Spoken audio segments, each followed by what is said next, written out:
که از گلی باغی ساختن، از گلی باغی ساختن، با آجری کاخی ساختن،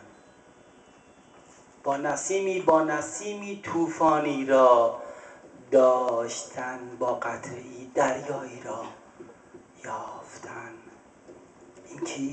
این کیست که از اوج در من با تو سخن میگوید و عصاره تمامی کتب پیامبران را از زبان لالی یافتن. این کیست که از اوج در من با تو سخن میگوید؟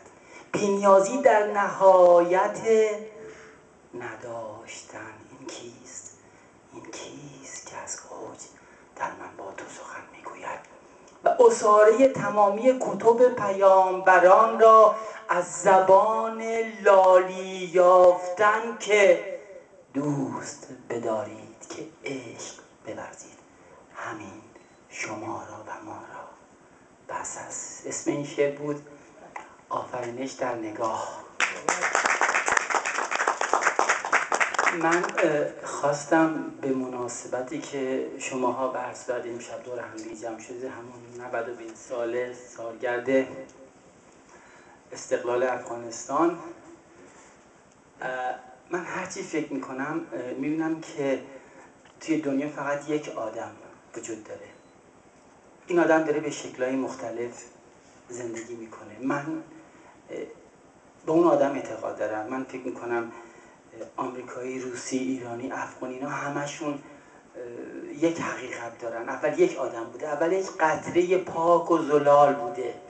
یکی اومد از بین ماها ما رو کشت، بین ماها مرز گذاشت، مذهب گذاشت، یا خط گذاشت، فرهنگ گذاشت. از همونجا خلیج فارس یا که عرب اومد تو ذهن من و تو، به نام نامی وطن ماها رو کشت. خلیج فارس یعنی فقط یک قطره آب، همون که قطره که من میگم. خلیج فارس یعنی فقط یک قطره آب برای من که کوریم. وطن یعنی حس غریبانه غم. من کودک افغانم. من کودک افغانم، از طالب آمریکا، از طالب و آمریکا، از هر دوتا گریانم، از هر دوتا افغانم. من کودک افغانم، من دولت افغانم.